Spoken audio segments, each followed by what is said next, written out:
Amy? Yeah, I'll do that. Just a Yeah. moment. Okay. Okay. And we got to unmute Caesar. Okay, Caesar, you're muted, and I'm muted. No, I'm not muted. Caesar's Well, I'll muted. unmute myself. Yeah, you unmute yourself, and I'll mute. Okay, can you hear me? Can you hear me? Okay. All right, again, I'll start over. We're glad all of you are here. Sorry, such a problem here. Rylan is on vacation, and of course, he has the Zoom set up for every month, the same thing, and so we had to switch it for Amy to be the host. And Amy, thank you for being the host, but we're glad you are here. We're up to 60 participants, so I hope we gathered everybody from the other spot. Basically, I want to welcome particularly all of the new interns. I was going to have you introduce yourselves, but given the time constraints, we won't do that. I'd ask you to do it on the chat box if you give us your name. But congratulations to you for now being interns. You're no longer students. Is that, well, you used that while you were in class. You're now interns. You've passed the exam. And the latest count I had was that 38 out of 40 had turned in their exams and passed. And so we're now interns. And I hope those other two will follow along shortly. So we'll end up 40 out of 40. I know Ann Ramsey is on here. Everyone should know that Ann Ramsey was elected by the 2020 class as their intern representative. So congratulations to Ann. We're glad to have her as the intern rep. For Barbara Bunning and all of you who like a quote, I wanted to pass out this quote from Voltaire, who said, "Life is bristling with thorns, and I know no other remedy than to cultivate one's garden." So sort of an interesting at this particular time. Life is bristling with thorns, and I know no other remedy than to cultivate new gardens. So I hope that's what everybody's been doing with this great weather. I also should welcome my wife, who is on here this evening, and I know we've got some other guests, which I appreciate them tuning in to hear about Lakeshore. We only have a couple of announcements. We'll start with the membership committee, and then we do have a special election that we'll take up last before I'll start to talk on Lakeshore Park, so we get as many people on here as possible. Let me go to Kathy Carpenter for our membership report. She's the membership chair. I just have two announcements that I'd like to make to the membership. Number one, if you noticed in the newsletter, we are trying to get everyone's photo for the directory. And you can either upload your own photo to the directory, you can send it to the membership committee, or the next time, hopefully in August, when we have a face-to-face meeting, we can take your picture and get it in the directory. You can go to your profile in the directory. If you don't want your picture available to everyone, you can change the setting. You can change those settings. So I just we wanted to encourage everyone, as many as possible, to get their pictures into the directory so we can get to know each other. We do have pictures for the 2018, 2019, and 2020 classes.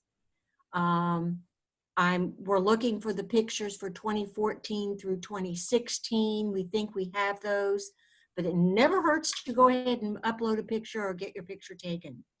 The second item is TEMG training. If there are several people who've never logged into TEMG, and Rylan has set up some training sessions, 2 training sessions at the end of the month. So I just wanted to have you write this down, and we'll be reminding people. But on June 30th, Rylan's going to have a Zoom TEMG training at 9 o'clock in the morning and at 5 o'clock in the evening. And each should last about 30 minutes. So if you've never logged into TEMG, I'd really encourage you to put this on your day planners and let Rylan walk you through it so we can get those hours into TEMG. Thank you. Kathy, All right, thank you. What was that afternoon time? 5 to 5:30. Thank you. Uh-huh. Okay, thank you very much, Kathy. And we'll go to JD Burnett, who is going to make a announcement about a Plant a Row for the Hungry. JD? Hello, everyone. So as Caesar said, I just wanted to share and remind everyone, I wrote an article a little while back about Plant a Row for the Hungry. It's a program that's been going on for quite some time. Jeff Lowenfields, he was the creator of this, and I want to say there's been several million pounds of produce that people have been able to grow in their backyards and give to those in need. I know a lot of us already do this sort of thing through the core projects, and I know that some of us won't be able to make it out to those core projects given COVID. But I thought this was a really great opportunity. I'll put the link to the newsletter that I wrote it in so that you can see more information about that in the chat. And thank you all very much for your time. Okay, thank you. I know there's something that Ryland is also very much interested in, and given these times, as we all know, there's more people out there in need of food, and of course, fresh produce out of our personal gardens would be a tremendous help. So Plant a Row for the Hungry is a great project, and you'll hear more about it probably at our July meeting from Ryland when he gets back. Next on our agenda is a special election. I hope everybody maybe has read the newsletter, but want to thank Harold Duckett for his service as vice president. But given his health issues, he felt like he could not do what he needed to do and give it the time it needed to be given as vice president with his various health issues, which I'll not go into. But in any event, he resigned as vice president, and according to the bylaws, which actually are a little bit confusing, it appears that I had the power to appoint a vice president on an interim basis, and then a vice president should be elected by the membership to serve out Harold Duckett's term. So I appointed Roseanne Smith. That was to be confirmed by the executive committee. And so at our May 18th meeting, the executive committee affirmed Roseanne Smith as the vice president. And so at this time, I want to put in nomination the name of Roseanne Smith to be our vice president to serve out Harold Duckett's term. But also this is an open election, so if anybody has any other nominations they wish to make, feel free at this time to do so. We'll take just a minute here or a few seconds, whatever, to give anybody an opportunity. You can nominate yourself if you want to serve, and then we'll take a vote. It may be the easiest thing to do. I don't know how to take a vote on a Zoom here. We could do a voice, Caesar, we could do a voice vote. I could unmute everyone, and we could say, all in favor, aye, all opposed, nay. Okay, well, that's what we'll do. Yeah. So I guess the first thing is, are there any other nominations? Does anybody else have any other nominations they wish to make? I'm going to unmute everyone real quick. Everyone's unmuted. I don't have a nomination, but I do have something to add. At the bottom of your participant list, there's a little reaction thing which you can raise your hand or you can check yes, no. You could do your vote that way. Yeah, I'm just not sure how we can view that. You can scroll the pages. Yeah. We're one of 3 pages. Right. Let's just do it by voice. Right. Let's just do it by voice at this particular time. But thank you for pointing that out, Jan. Everybody's had time. I move the nomination cease and we elect by acclamation. Do I hear a second? This is Martha. I'll second that. All right. Okay. All in favor, say aye. Aye. Aye. Any opposed? Great. Congratulations to Roseanne. And also, Roseanne, thank you very much for your being willing to step in and take over as vice president at this particular time. Yeah. And I'm going to mute everyone considering me. What? I don't know if you want to make a comment or two. just said thank you for considering me. Okay, So we're glad to have you. We're Yeah. glad to have you. okay. And I'm going to Okay. mute everyone again. All right.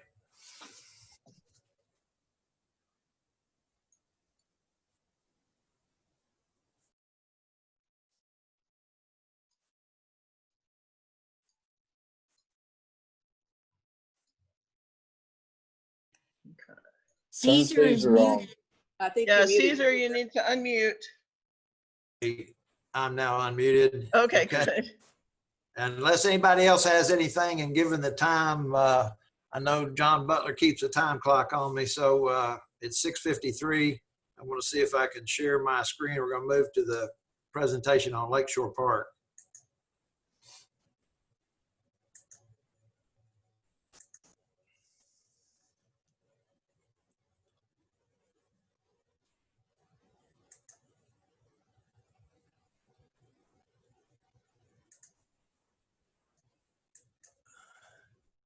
Okay, can everybody see that?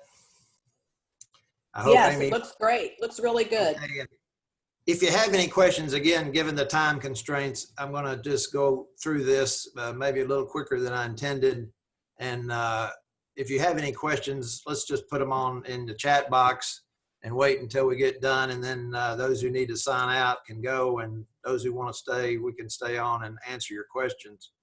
I don't want to keep y'all any longer than we have as a result of a little mix up tonight on getting on here. But really, this is a project that is near and dear to my heart, as you will hear tonight. And it's a really, really exciting. The purpose for this talk is really to show you this updated master plan that the board of Lakeshore Park Conservancy has just approved, and that was done by Thomas Woltz. I don't know if any of you have had a chance to see any of the videos or YouTube things that he's done. We gave you one in the newsletter to look at. Hopefully, maybe you had a chance to look at that beforehand, but we're very, very fortunate to have him as our landscape architect doing this updated master plan. He also did the HDT overlook. So the purpose of this evening is to introduce you to that updated master plan and really to get your feedback. So again, feel free to email me or email Lakeshore Park Conservancy. We've got it on the website. You can make comments, but we'd be very interested in your comments about the updated master plan. Of course, you can put them in the chat box. One of the things that Woltz has taught us is that if you're going to do a landscape plan, particularly for a public park, you really need to go back and look at its entire history. And that's what he does, his firm does, Nelson, Bird, and Woltz. They go back and start with the geology. They look at the ecological history and the cultural history. And he's made a couple of quotes that I really liked. He said, "The soil beneath our feet carries our history. The soil beneath our feet carries our history." And he says, in the soil, you learn the ecological stories of a property. So although we are going to end with the updated master plan, it really informs our process here, which is to look first at the history of the property, the Lakeshore Mental Health Institute history, then the Lakeshore Park Conservancy history, and then we'll take a look at his design of the HDT overlook, which opened on May 1, and I urge you to go down and to Lakeshore and go up on the overlook, particularly at this string of days when the weather has been so clear and beautiful, and look at that. So starting with the history of the property, we really probably ought to go back even before the 1780s when James White and the settlers and the Europeans first started investigating and coming into this area. And that really, and he does this in his report, which is some 80 plus pages long, but really go back to the Indians who were here for hundreds of years before we ever got here. And again, you had at that time, their primary residence, if you will, their campgrounds were down at Tellico, Tanasi, and Choto. But we do know that they came to the Lakeshore Park property for hunting and gathering of food and that sort of thing. So it was an area along the Tennessee River that they roamed, but never did actually encamp there. A key date here, most of you may know about the James White Ford in 1786. And then a key date really is 1791. That was the Treaty of the Holston. That was when Knoxville was really designated as a territorial capital. And so that gives you some idea of what we're talking about here is the beginning of Knoxville, 1791. Another very important date here is 1792. Robert King received a land grant from North Carolina for 500 acres and the island that is called the Belle Isle Island that you see from Lakeshore. So looking at the 500 acres that was designated to Robert King as a result of the Revolutionary War, you got the land grant. You see this property, and to orient you here, of course, here's Lions View Pike. Here's the big intersection with Westland Drive, North Shore, and North Shore going this way. So here, of course, is the river to the north. You can see it went almost as far north as the Catholic Cathedral at Sacred Heart. And here's Fourth Creek comes in here. Here's the Fourth Creek along here. And it included the area that is now known as Lions Bend Road. So it came all the way down here. And that was the 500 acres. That's the approximate boundaries of his property in 1792. Then just so you know, Kingston Road, which is now Kingston Pike, connected Knoxville to Campbell Station, and what we now know as North Shore was Lowe's Ferry Road. But in 1809, the really significant thing, King sold 500 acres to Captain William Lyon and his brother-in-law, John McCampbell. And then in 1812, Lyon bought out his brother-in-law, McCampbell, and he moved his family to the property. Now, those, the family, Captain Lyon married this Mary Polly Payne Clark in 1807, and they had 8 children. As it turns out, two of the children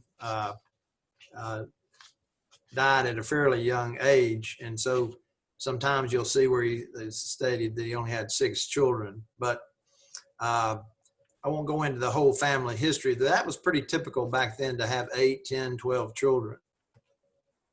We go to the next slide. We've got a picture of the original Lyons cabin. Of course, it was saved and actually is down there on Fourth Creek still today. We also have a picture. This was actually in 1888 of the Lyon house back here.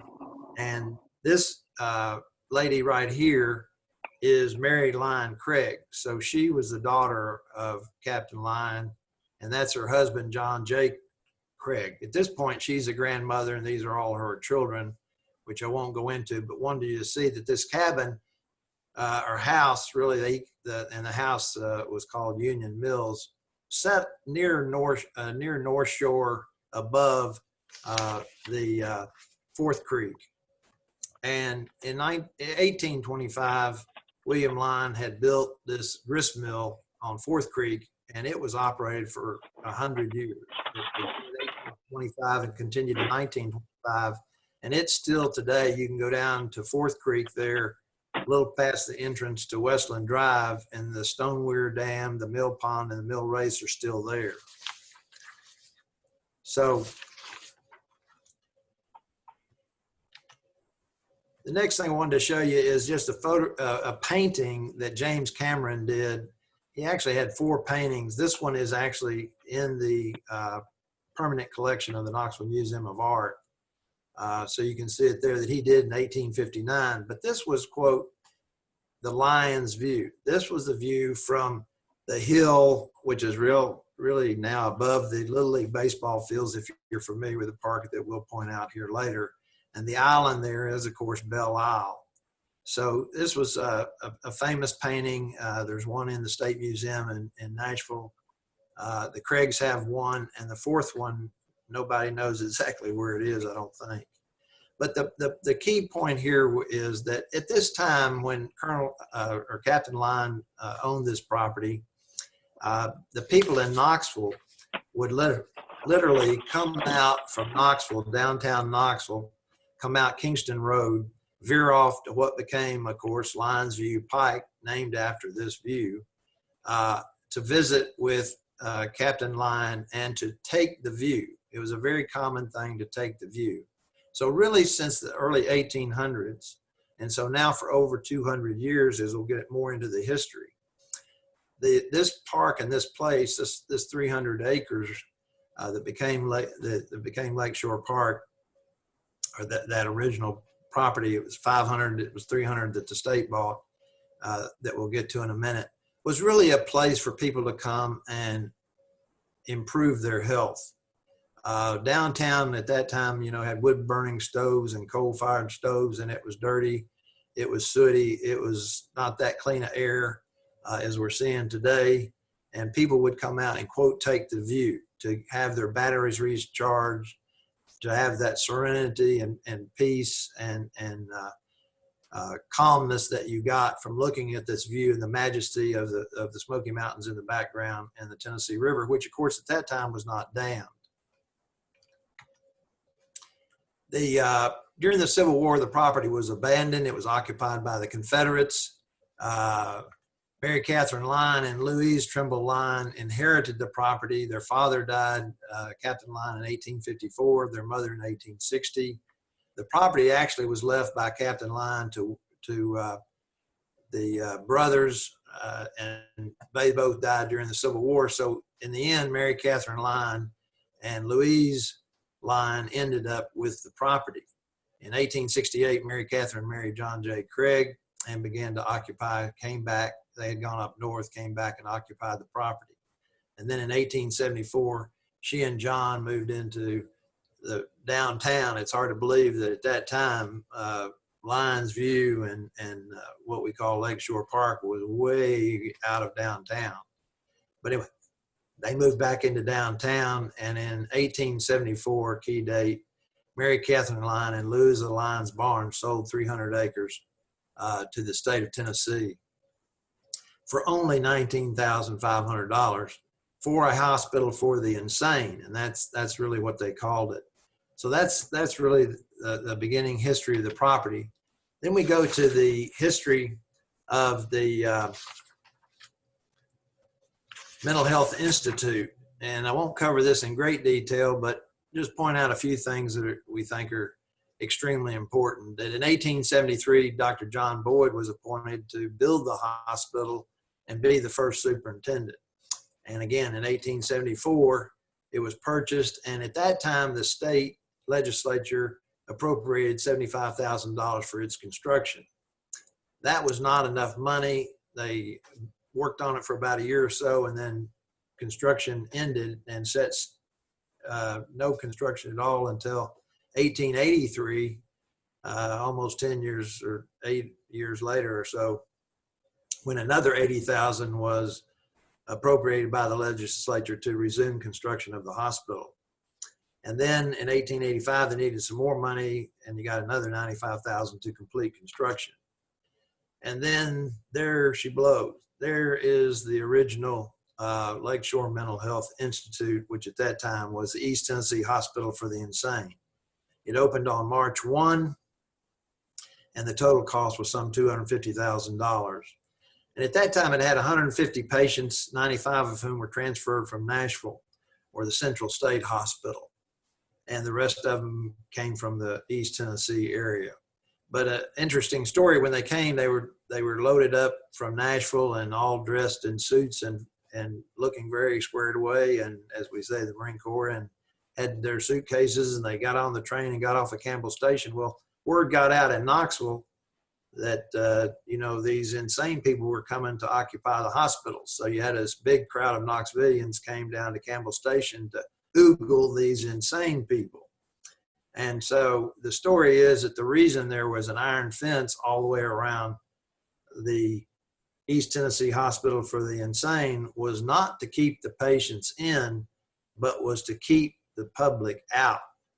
Because at that time at Campbell Station, the word was you couldn't tell who the insane were. Were they the Knoxvillians who were oogling and gawking at these insane people, or the people who were, quote, considered insane and coming over to be patients at the new East Tennessee Hospital? The Underhill building was built and opened in 1896. This was a building for the African Americans, and amazingly enough, it was remained segregated until the 1960s. I might also point out, going back a photograph, the east wing here, this is the administration building, I should point out, which is all that is standing today. And this east wing was the women's quarters, and the west wing was the men's quarters. And then, as we saw in 1896, they opened the African American building, which sat directly behind it. Of course, that building is no longer there today. Woodside was added in 1898. This architecture to me is interesting. Looks like a fort. It was to somewhat match the original architecture of the original building. Here is a photograph, as you can see, that gives you an idea of the property at the time, and this was after the time that building was originally built. But you can see, number one, there's a lot more trees. And then you can see here, all of this was farmland, and it was all farmed by the patients at Lakeshore. Here's another view looking the other way back toward the cathedral this way. Here's the intersection of what's now North Shore and Westland and Lyons View. But you again see all the thick, here's the Underhill building. Here's all the thick forest that was there and here. But again, all of this is farmland. You're looking at the Tennessee River, and it comes around the bend. So interesting historical photographs that give you some idea of what was going on there. Here's another view that's looking down the river. You can see these are newly planted trees. There are lots of trees that we've lost a lot of trees at Lakeshore over the years, but we hope to eventually have it be an arboretum. There's a number of varieties of different trees that are still there. Then to show you what they did is, you can see here in their farming, they had what looks to me like corn, and they even had vineyards. And so these vineyards, of course, produced grapes. They made wine, and they recorded all of this, everything they produced there at Lakeshore. Here's a picture of the filling of the silos that they had. Next here was a picture that says Grandmother's Garden, and we think this was probably taken by one of the Craig, might have been Mary Lyon Craig, but somebody in her, maybe one of her grandchildren, to show the garden. But that was the type of thing that was going on at Lakeshore. Also wanted to show you that the superintendent actually back then reported to a trustee. The state of Tennessee had a trustee, and so every 2 years, the superintendent had to submit a report to the state of Tennessee trustee on what has been done at the garden, what is going on at Lakeshore, then East Tennessee Insane Asylum, Hospital for the Insane. And you can read this. It says farm, garden, and dairy products for the years 1895 and 1896, estimated at the current market price, all of which were consumed by or used for the benefit of the hospital, except the items of cash sales, which were turned over to the treasurer. You can see here in 1895, the various things in January, February, March. I wanted to point out to Marcia Lehman that down here in July, they had 46 gallons of okra at 10 cents. So she knows I love okra, and if Mike Smith is on here, he knows it too. But that was just one page that wanted to give you some idea, but this report goes on and on with all of the produce that was farmed there on the property to feed all of the patients and the staff, and there was enough to actually sell to the public. So it was a big operation, and they had cattle, again, everything, you name it, they pretty much grew there. Just quickly, in 1920, the name was changed to Eastern State Hospital. Then it was Eastern State Psychiatric Hospital. In 1958, the chapel, now Marble Hall, was constructed. And just to give you a timeline here for me personally, is that In 1956 is when our family moved here to Lions View. So I was just up the street a little ways from what was then Eastern State Psychiatric Hospital. That's what I knew it as. Growing up, I was 12 years old, as Eastern State Psychiatric Hospital. Anyway, the chapel, now Marble Hall, was constructed in 58. In 60, the superintendent, Dr. Peterson, really was a cutting edge superintendent, and he opened up what this was called the therapeutic village. The idea was, and he was one of the very first, as noted here, they call it his crowning achievement, to try to have the mental health patients in more of a normal setting. So, you know, this is maybe the malls were starting to open up around the country. So this was the idea, is to get the patients into what they call a therapeutic village. And it was sort of the first of its kind in the entire country. And also with the cottages, and they had a mall type building where they had all sorts of retail stores all operated, and you could do arts and crafts and everything else for the patients, all operated by the patients. And what also you have to understand is in the 60s and 70s, the capacity there at Lakeshore got to be 2,800 patients. So I had 2,800 patients at one time and 7,500 employees. 1974 was a key date because they got accreditation on that date. And also opened the mental health center. The Overlook was opened. They also opened a 30-bed alcohol detox center. And the last name change was in 1976 when it became the Lakeshore Mental Health Institute. And then after what amounted to 126 years, in 2012, it was closed on July 30. So long history. Again, a healing place for 126 years. It was a place for healing for the mental health patients. Now, what had happened, and just to tie into the next part of this story, is that, you know, after the beginning in the 80s and the 90s, the patient population began to dwindle. We got drugs, and drugs were the key to getting patients out of the mental health hospital, Lakeshore Mental Health Institute. Whether, you know, there's debate about whether that was a good thing or a bad thing, but it was very, very costly. Those buildings were old to house patients there. So with drugs, this population started to dwindle. And by the late 80s and early 90s, instead of having 2,800 patients, they were down to something like maybe 300, 350, and eventually at the end, it was more like 150 or maybe 100 to 150 patients. So living in close proximity to the hospital, of course, what I was concerned about was what was going to happen to that, what at that time was 185 acres. So at that time, Lakeshore Mental Health comprised 185 acres, and as it dwindled and got smaller and smaller and was using fewer and fewer of the buildings, I began to wonder, you know, will the state sell the property? Might there be a high-rise development? Might there be, you know, some sort of a subdivision type development, you know, without setback lines, maybe very close housing, whatever. And that is not something that we thought was the best use of the property. And it was our goal to make sure that this property became a public park and was saved for the public and did not turn into a big development and some developer's grand scheme. So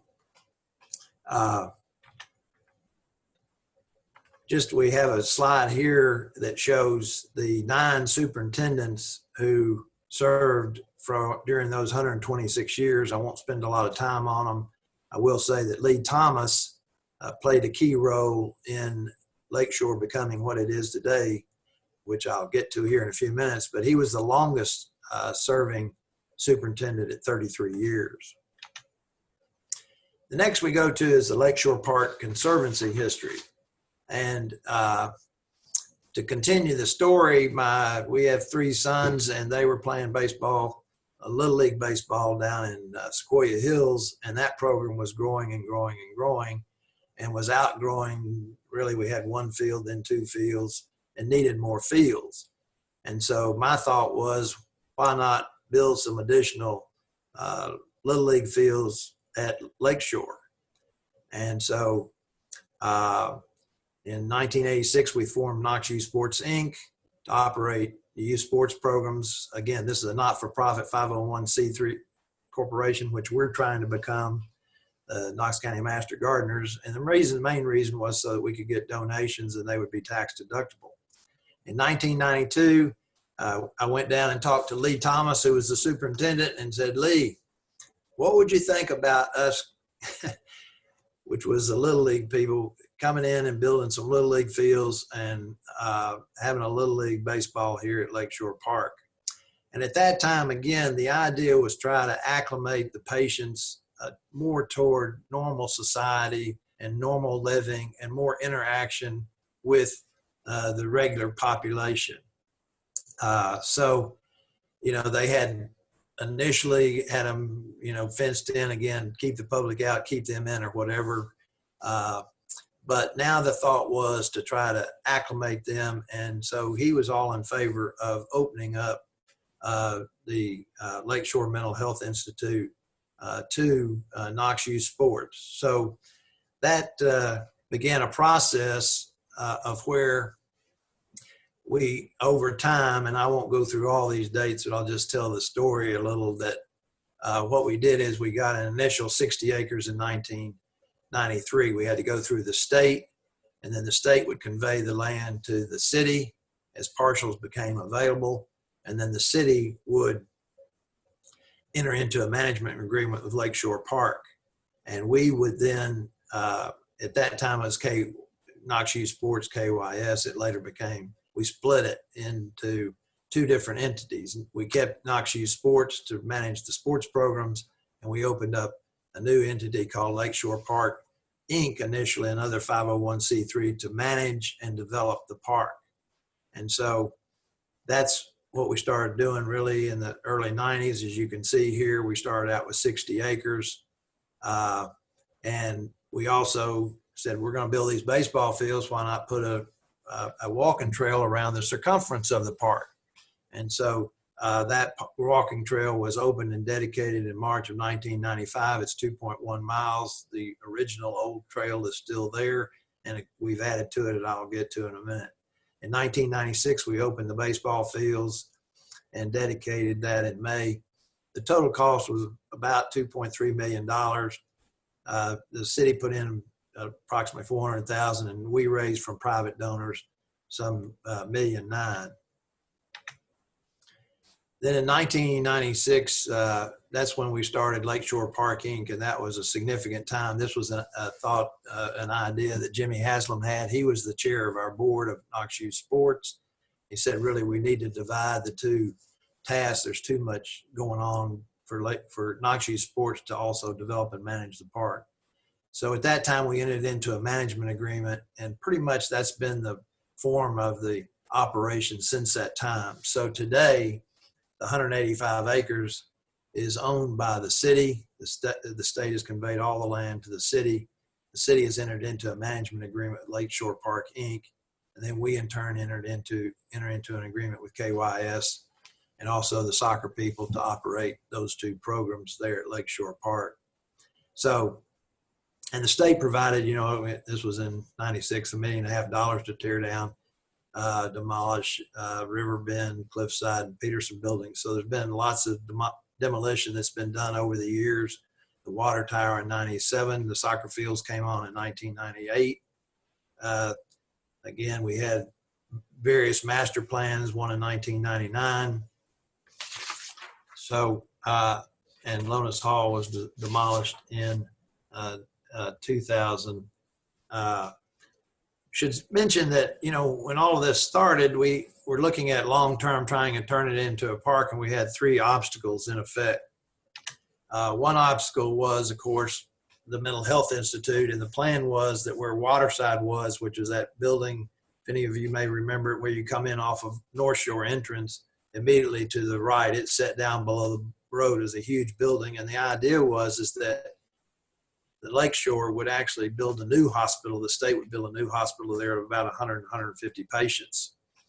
And then we had the problem of the cemetery. The Veterans Cemetery was across the road, and it was scheduled to come across and take up basically all of the property along Lions View, up almost to the, not to the administration building, but up to certainly where the Underhill building had been, and all the way up to the corner of Lions View. If you go to the therapy center there, that workout place there, that was all going to be veteran cemetery, and they were expected to start planting veterans there, as I say, in 2024. The joke amongst everybody was, you know, whether I was going to be buried on the north side of Lions View or on the south side of Lions View, being a veteran. But at any rate, we were able to, with the city acquiring 68 acres on Governor John Sevier Highway for $1.4 million, to move the veteran cemetery there in 2010.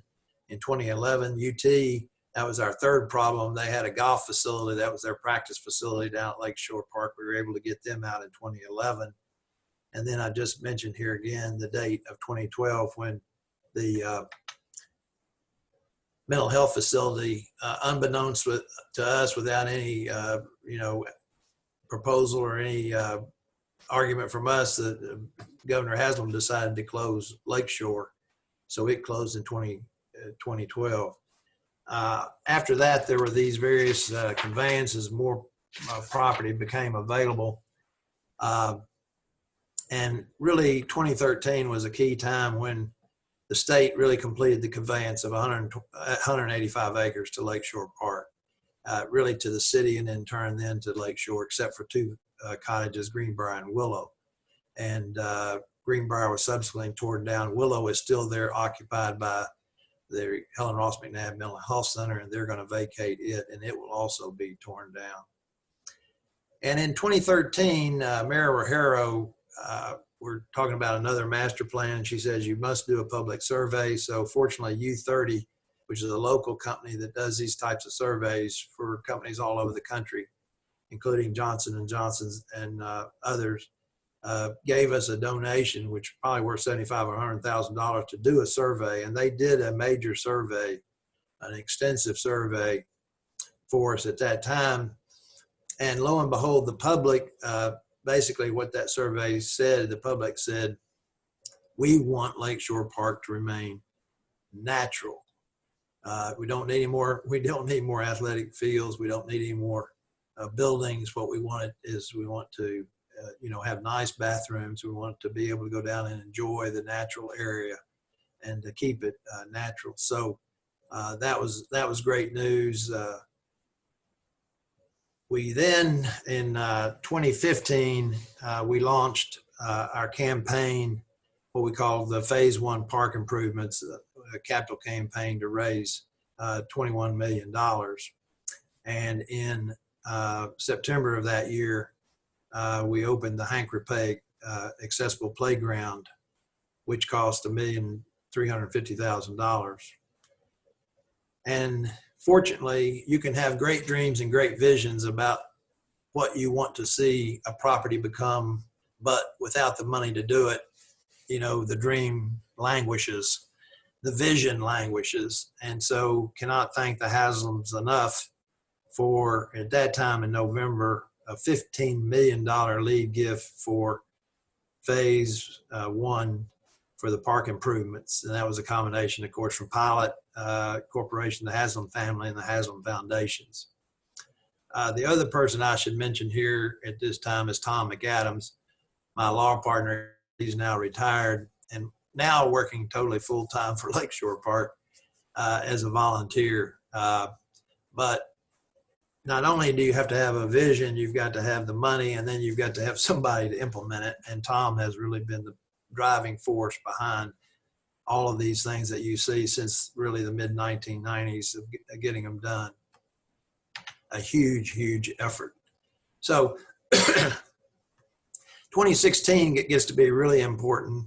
It's when Tom and I started sleeping a lot better, because we got a conservation easement was signed between the city and the Land Trust for Tennessee, ensuring that the entire 185 acres would remain a public park. in perpetuity. So at that time, we could go to sleep and say, there won't be any more development. There won't be any more that anybody trying to do anything. For all these years, really some 20 years, we were fighting off suitors for Lakeshore Park, you know, whether it be developers or you name it, putting in basketball courts or putting in a bike track or one thing and another. Everybody wanted to do something down at Lakeshore Park, and we kept saying, no, this is going to be a public park, the whole 185 acres. So now that is forever going to be the case long after I'm gone and our kids are gone and our grandkids are gone. It'll still be the case. In 2017, we started opening up these new facilities that were dedicated in November: Marble Hall, Marble Pavilion, picnic area and shelter, restrooms, landscape parking lots, an additional mile of trail, and a Haslam overlook.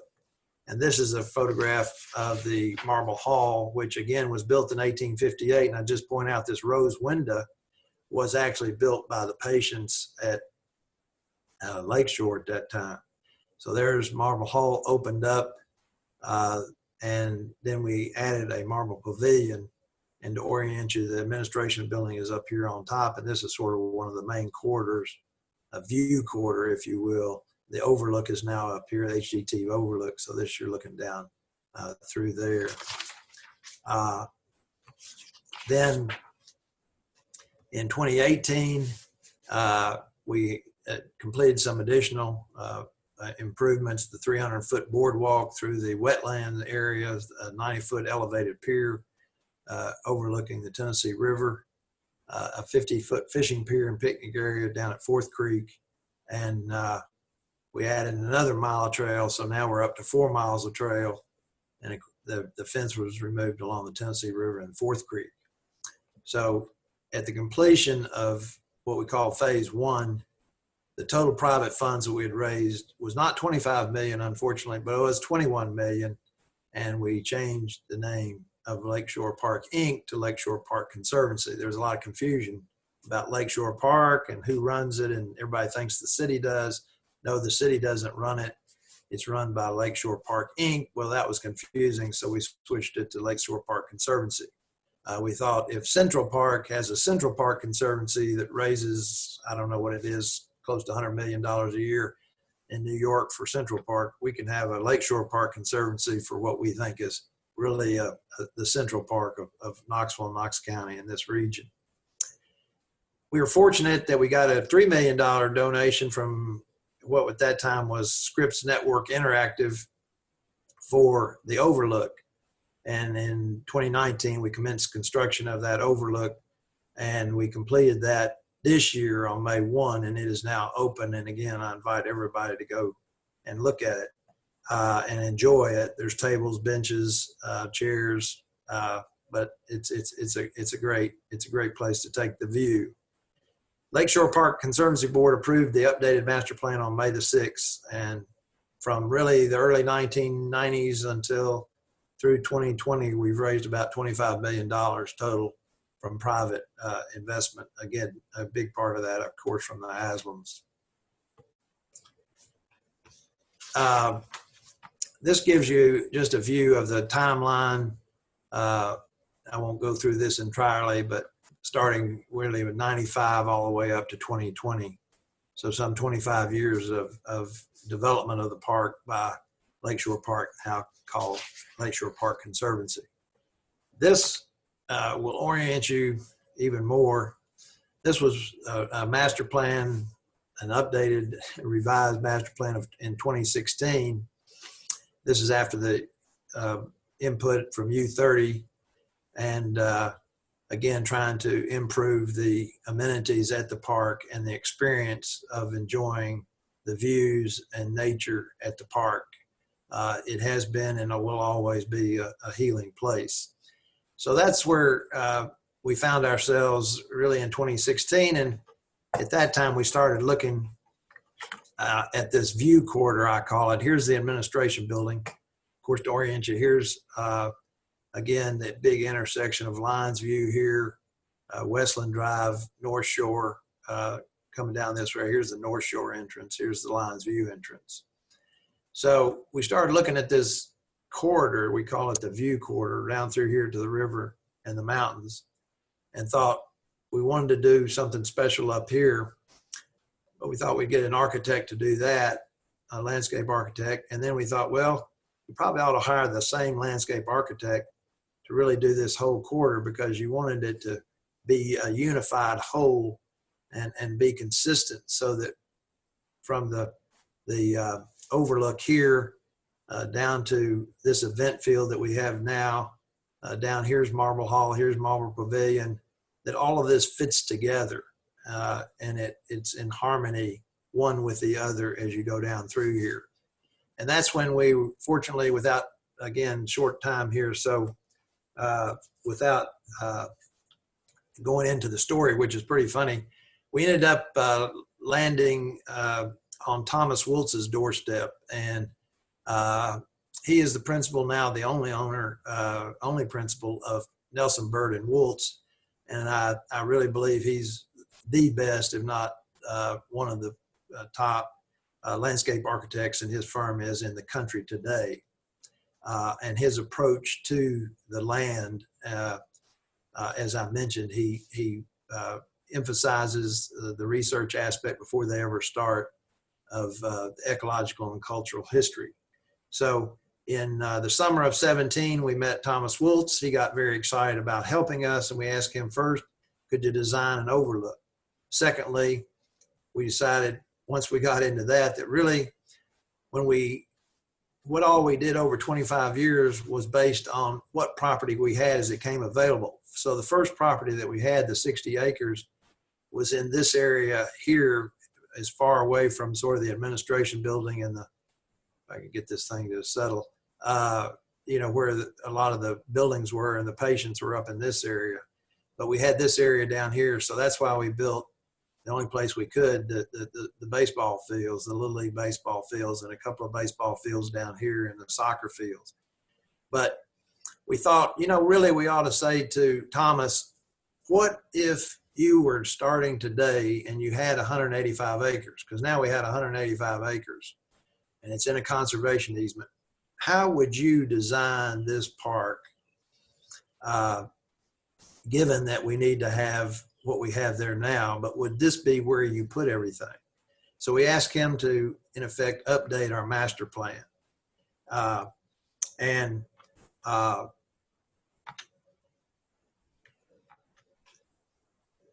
The first thing he did was to come up with a plan for the HGT overlook. I won't spend as much time as I'd like to on this, but it is, in my view, a place, and this was another goal of ours, that if you have people who come into town from out of town, I know COVID doesn't let you do that much anymore right now, but when that resumes, we wanted to have a place where you say, hey, before you leave Knoxville, there's one place you have just got to go see.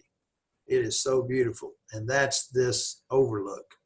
And what they did, here's the administration building. All of this area back here has not been done yet, but they put in an ellipse walkway down here and here, took out the walkway that was here, and put in this alley of Nyssa sylvatica, black gum trees, down through here and through here. And then here's the HGT overlook. And again, you're looking down this view corridor to the river and the mountains this way. Here's the event field. And I'll get to, this plan for the future in a minute. But again, please, I encourage you to go down and take a walk on the through the alley and the elliptical sidewalk. The alley is about 550 to 75 feet long from the east end to the west end, and there is parking at either end. So, as we say here, it's got a large plaza. It's supposed to be a civic gathering space when we can do that again. And it's located on axis with the administration building and the views toward the river and the Smoky Mountains. There's just a rendering of the tables and chairs are there, a few. We've got benches, and here's the Nyssa sylvatica in this drawing. There's another picture that was obviously taken recently of the plaza. You can see Wilt's framed it in with these marble columns that are like 8 feet tall. So it's got a monumental aspect to it. And again, you're looking at the river, and Mount Lacan is right over here. This is Tennessee marble from the Tennessee Marble Company out in Friendsville. So again, he wanted to pick up the marble that had been used at the pavilion and also at Marble Hall, and part of the history of East Tennessee. And just as master gardeners, I thought you would appreciate the detail. Just wanted to show you a little bit of the detail of the, there's gardens here planted, how this is called the planning design, just one page of it that they came up with, but they list, the plant that they're proposing, aronia, hydrangea, distillum. This is this cornus Arctic sun. And then they've got, the light green is where there's a lot of sun, and then the dark green is more of some shade. So they show you here exactly where these are going. These, of course, the trees. This is what I'm saying from here to over here. The west end is about 560 or 75 feet. And there is, of course, the plaza. And then they also, when you're doing a planning design, it's good to know to see what you're going to end up with. So they've got photographs of the aronia, the hydrangea, the distillum, service berries, and the Arctic sun. And again, you can see where exactly it's going. This was another photograph of plants that they were proposing planting along the overlook. And here's another one with the bulbs, showing the crocus. I'm not going to spend a lot of time on these, much time as I would like, but at any rate, and then another plan here that shows, again, the overlook with the planting where they intend to plant the crocus. They got 2 different varieties here.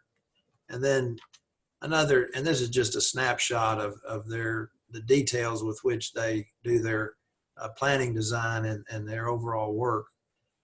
It's a schedule from January to December of planting area E1, E2, and bulbs, and when they're going to bloom. So basically, you've got, what's going to bloom when, and virtually all year long. The only 2 months that are light are January and December, but otherwise you've pretty much got blooms year round. And here, and I appreciate your patience, here is the updated master plan. Let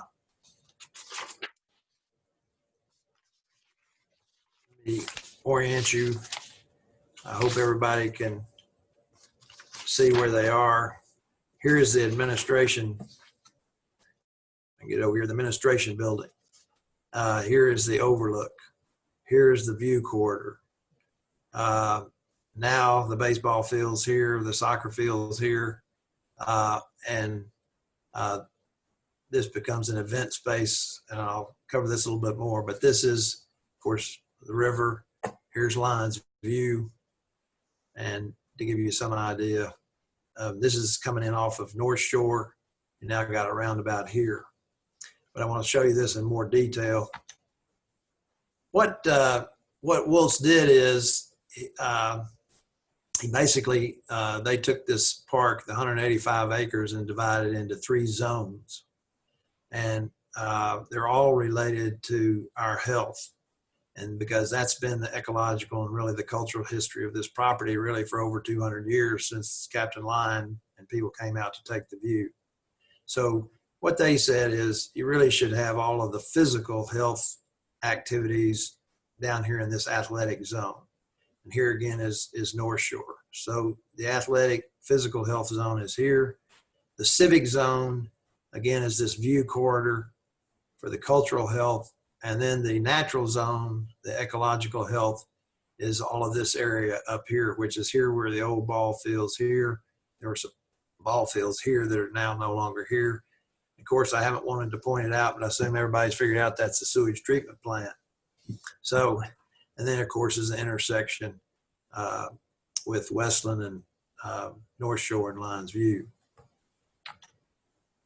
Then, and these are just their report. Really, their updated master plan is really over some 80 pages, but we've picked out a few of the main drawings, and we'll go through this in a little bit more detail. But you can see here's that same plan, but with the designated areas.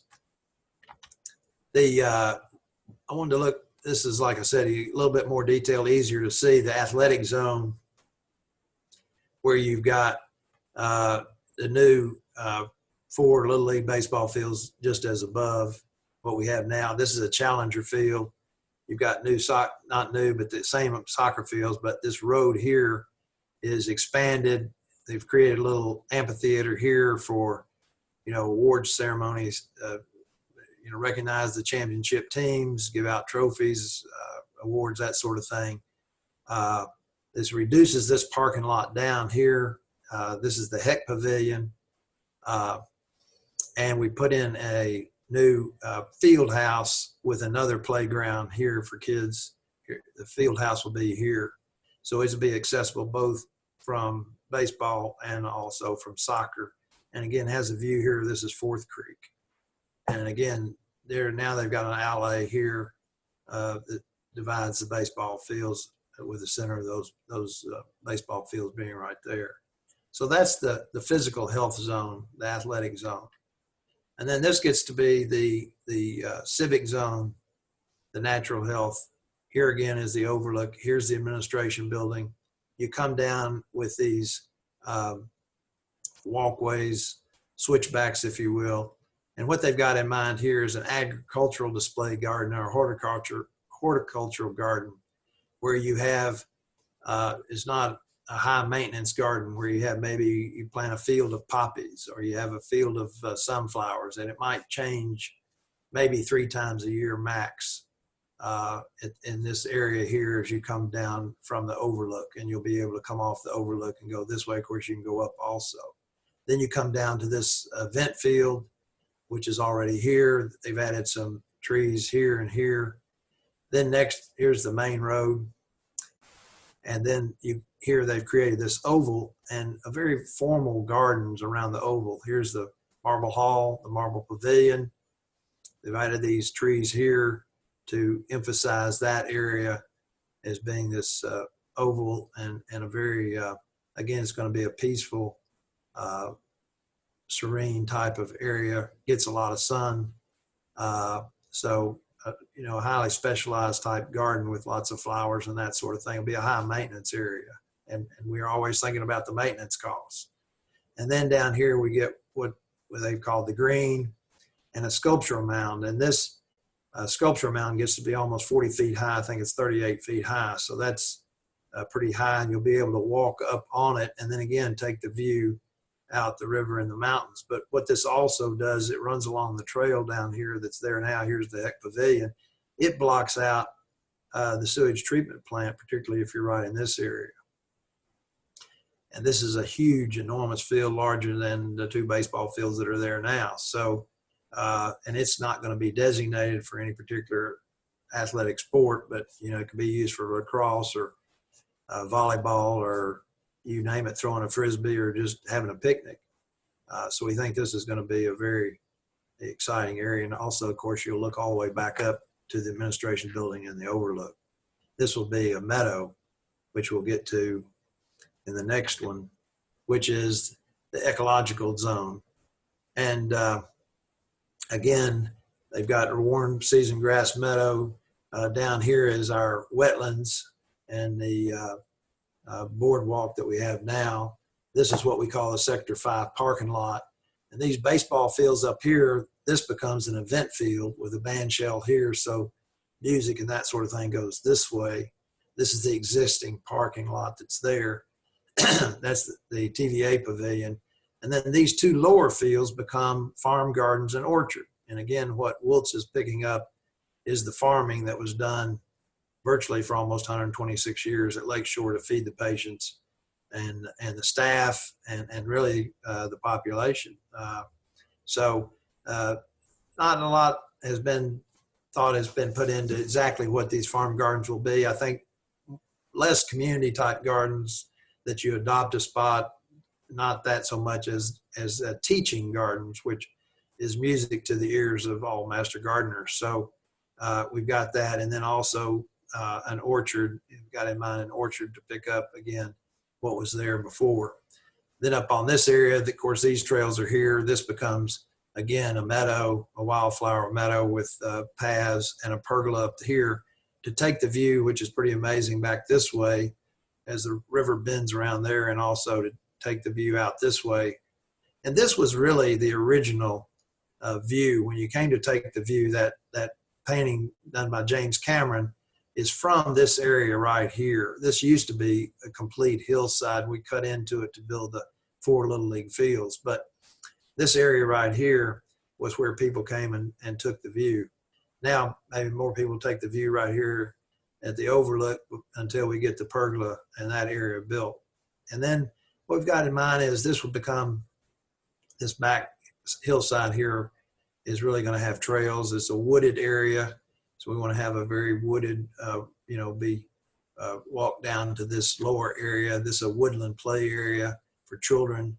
There's almost a natural amphitheater right here that is a possibility to have a woodland amphitheater there. And of course, you've got the spine and the bowl where you come in off of Lion's View. So this becomes a very peaceful, quiet area that you don't have all the traffic coming to the baseball fields. Now all the traffic comes in off of North Shore, goes to the sports athletic facilities and goes out, and you've got the rest of the view corridor, if you will, and the ecological zone sort of quieter, more peaceful, and so that improves, we think, will really enhance that experience.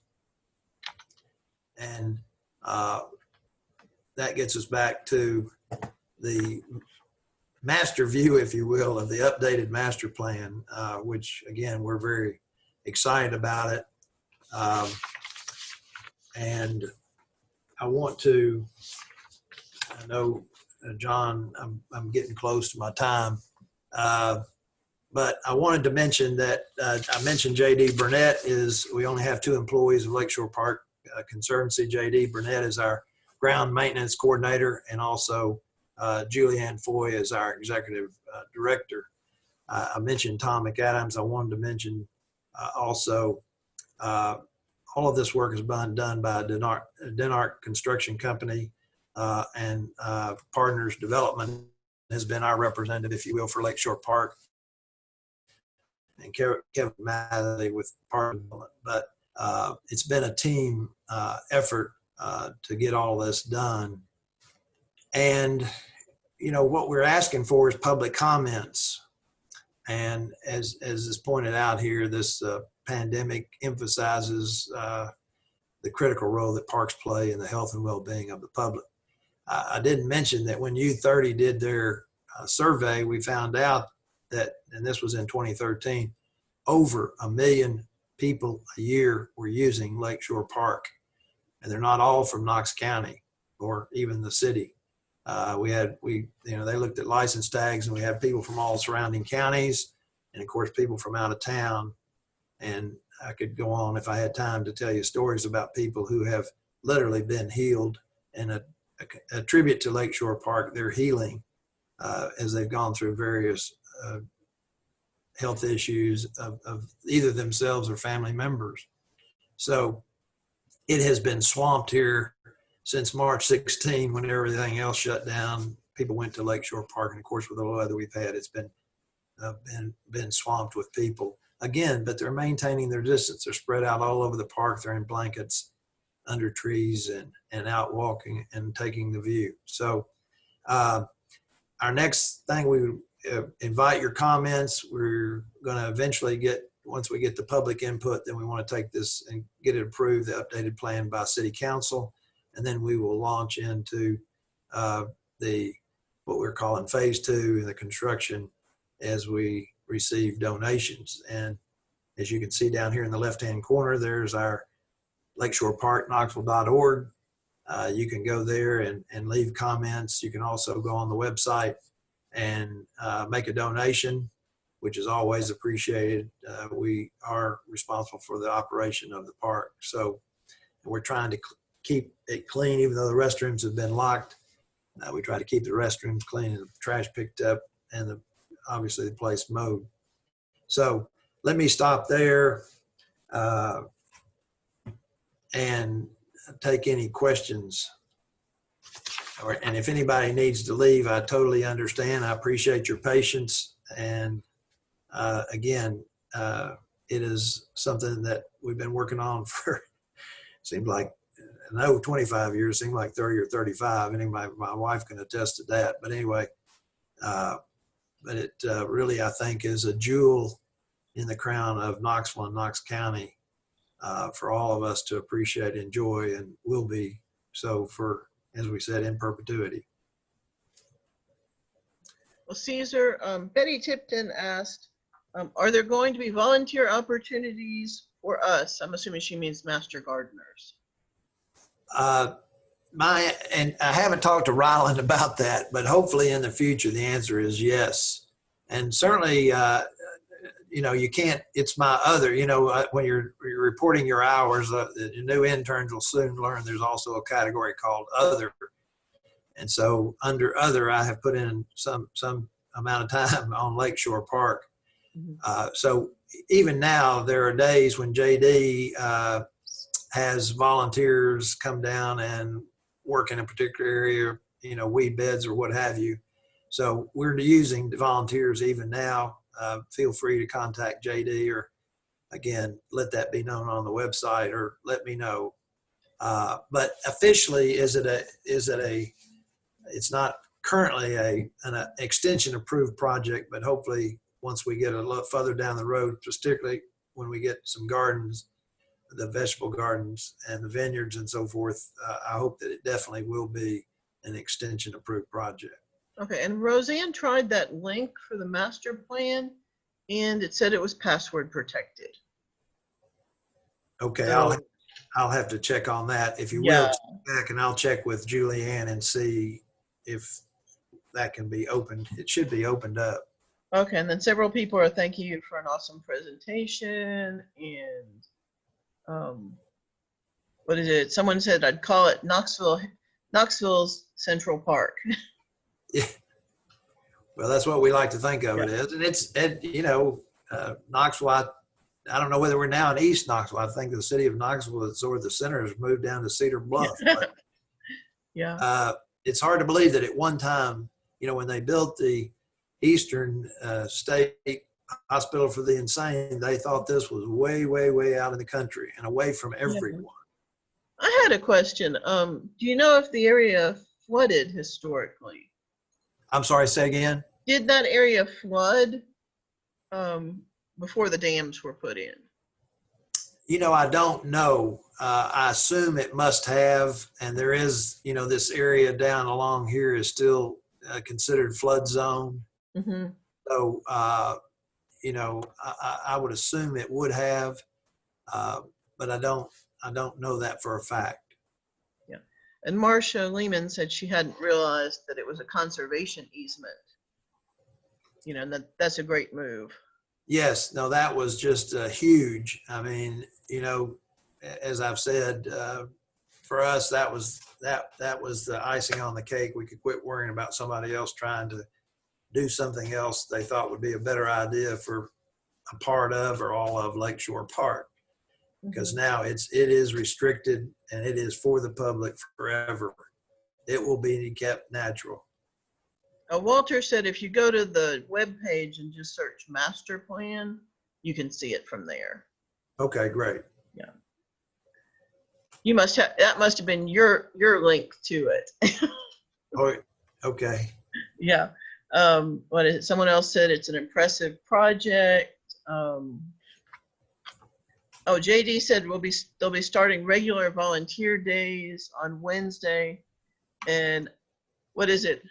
I know for other things, you're supposed to go to Ryland and make sure he's okay with it. So you might just want to drop it. If you're going to volunteer, drop Ryland an email saying, I'm volunteering at Lakeshore, and that's what my other is.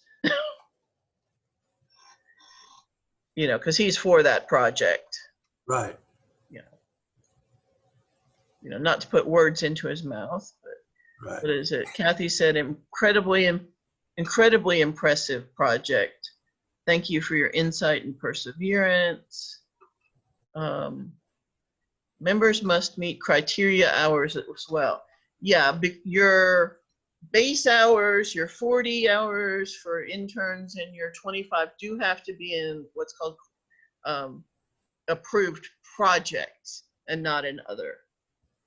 But you can do additional hours that are in other.